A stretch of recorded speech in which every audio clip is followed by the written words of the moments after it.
Hello friends, this video on electric charges and fields part 15 is brought to you by examfear.com. No more fear from exam. Please make sure that you have watched all the videos till part 14 before going ahead with part 15. So here comes the problem 4. It states two fixed point charges plus 4e and plus e units are separated by a distance a. Where should a third point charge be placed for it to be in equilibrium? That means let us suppose there are two charges plus 4e and plus e. They are separated by certain distance a. So we have to place a third charge somewhere so that the entire system is in equilibrium. For a system to be in equilibrium, the net force on the system should be equal to 0. Right? When do we say that a system is in equilibrium? When the net force on the system is equal to 0. That means the force on the first charge due to the second charge is equal to the force on the second charge due to the first charge. Now here we are planning to place a third charge also. Let that third charge be plus q. Now arbitrarily let us suppose that q is placed at some point p. Let us suppose we have placed q at point p, and let us assume that this distance of point p from plus 4e charge is x. Therefore this distance will be equal to a minus x. Right? Okay. So now let us calculate the force on this charge plus q due to plus 4e. Let us denote it by F1. That means force on q due to this charge plus 4e. So what would be the direction of this F1? Since this is a positive charge, so this plus 4e will try to push it away from itself. So this will be the direction of F1. Right? And what will be the magnitude of F1? It will be k q into 4e divided by what is r? R is nothing but the distance between q and plus 4e, that is x square. So this is F1. Similarly, let us calculate the force on plus q due to plus e. Let us denote this force as F2. So for this also, what will be the direction of F2? It will be in this direction, because plus E will try to push this charge Q away from it, because we have considered this charge to be positive. Right? So F2 will be equal to KQ into E divided by what is the distance? It is A minus X whole square.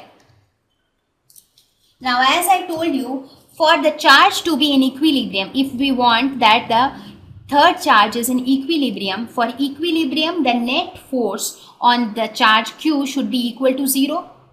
So that means F1 should be equal to F2, because F1 is acting along this direction, F2 is acting along this direction. So if the magnitude of F1 and F2 are equal, that means the net force on q is 0. So for equilibrium, F1 should be equal to F2. So now if you equate both of them, you get KQ4E divided by x square is equal to KQE divided by A minus x whole square. So KQE gets cancelled with KQE. So from this you get 2A is equal to x plus 3x. X plus 2x. So from this you get x is equal to 2 by 3a. So this is the exact position where the charge plus q should be placed. So that means plus q should be placed at a distance of plus 2 by 3a from this charge. So what is the result? Result is q should be placed 2 by 3a from which charge? From plus 4e. So this is your solution.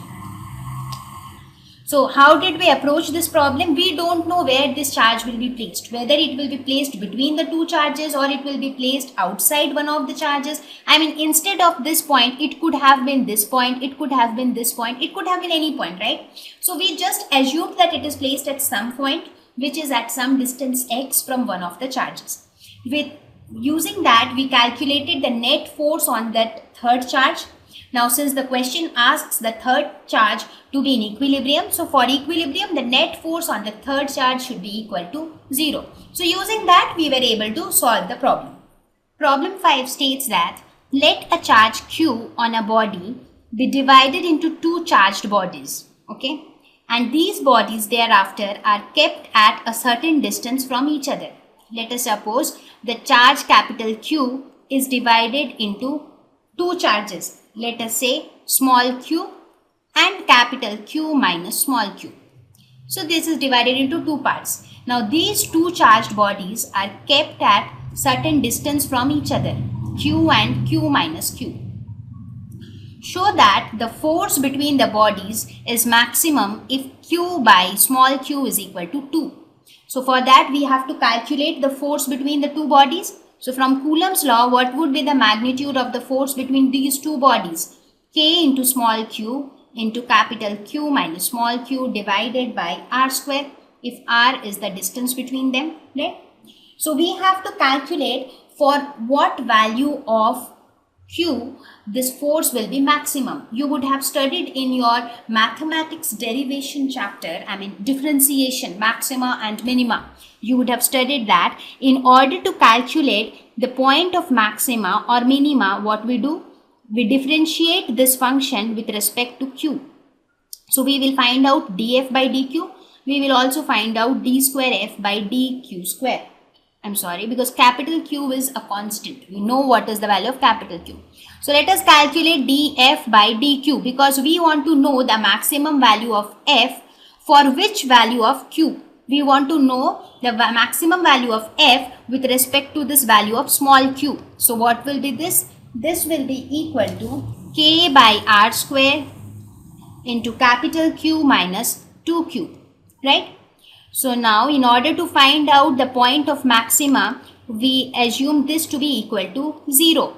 Therefore, k by r square into capital Q minus 2q is equal to 0, right? So from this we get small q is equal to capital Q divided by 2. Now to check that if force is maximum at this, to check if F is maximum at this value of Q, what do? We calculate d square F by dq square. If d square F by dq square is less than 0, that means this is the point of maxima. So what is d square F by dq square? This will be equal to k by r square 0 minus 2, right? So this is equal to minus 2k divided by r square, so which is less than 0. That means this is the maximum value of f. So f is maximum when small q is equal to capital Q by 2 or capital Q by small q is equal to 2. So that is what I was supposed to prove, right? Now don't ask me why did I differentiate df by dq and why did I make df by dq is equal to 0 or why did I double differentiate d square f by dq square. That's because that is how we find out maxima and minima in case of differentiation.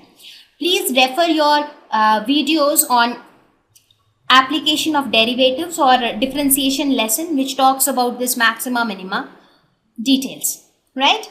In case you don't understand this or in case you are not able to find that specific video, just let me know. I'll give you the specific video number.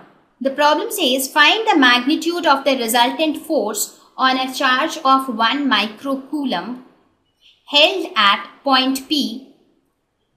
So at point P you have a charge of 1 microcoulomb due to two charges of 2 into 10 to the power minus 8 microcoulomb, that is plus 2 into 10 to the power minus 8 coulomb and minus 10 to the power minus 8 coulomb at A and B respectively. So at point P you have a charge of 1 microcoulomb.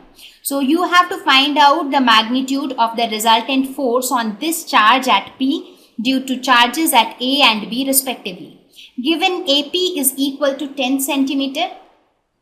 So this distance AP is given as 10 centimeter BP is given as 5 centimeter and angle APB is equal to 90 degree. So this is 90 degree.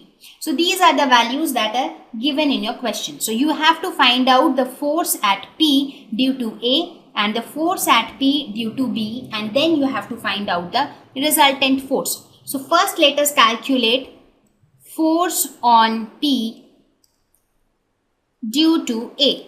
So let us denote that as F1.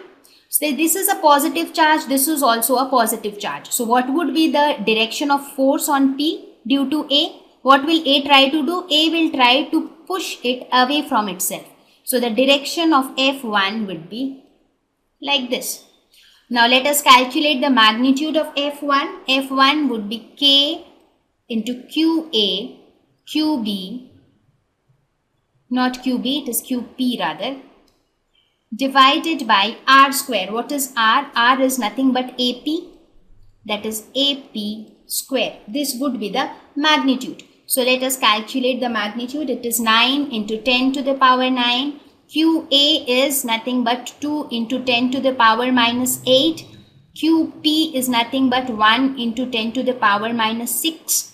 Divided by AP is 10 centimeter, that is 10 into 10 to the power minus 2 meters, this whole square. So the magnitude of F1 is 18 into 10 to the power minus 3 Newton.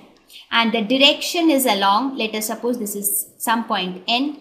So the direction is along PN, right? So this is the force on P due to A. Now let us calculate the force on P due to B. So in this case, let us denote this force as F2. So what would be the direction here? Here the charges are opposite. So B will try to push P towards itself because it has opposite charge. So the direction of F2 would be like this, right? So magnitude of F2 will be equal to K into QB into QP divided by what is R? R is nothing but BP. So BP whole square. So again putting these values, we get the value of F2 as 36 into 10 to the power minus 3 newtons. Right? So we know, so this is along PB. Right? So what would be the resultant force? So if we have one force F1 in this direction, one force F2 in this direction. So we have to find out the resultant force. So the resultant force, now we have told that this is 90 degree, angle APB. Therefore, angle BPN will also be 90 degree, right? Okay. So angle BPN is also equal to 90 degree. Correct? Therefore, we can say that F resultant or net force F will be equal to root over F1 square plus F2 square. You remember from your resultant vector study, right? We studied it when we studied about vectors in the very first lesson of your 11th class, right? If you have one vector F1 this way, there is another vector F2, and if they are perpendicular to each other, then the resultant vector F will be equal to root over F1 square plus F2 square. So this is your resultant vector. So this will be equal to root over F1 square, which is equal to 18 into 10 to the power minus 3 whole square plus F2 square, that is 36 into 10 to the power minus 3 whole square. So the value of resultant force comes out to be 4.024 into 10 to the power minus 2 Newton. So this would be the resultant force acting on charge P, right? So you could find the resultant force acting on this. Thank you. Please visit examfear.com to watch free educational videos, try free online tests, get the best quality study materials, study from the best tutors and mentors, and much more. Thank you once again.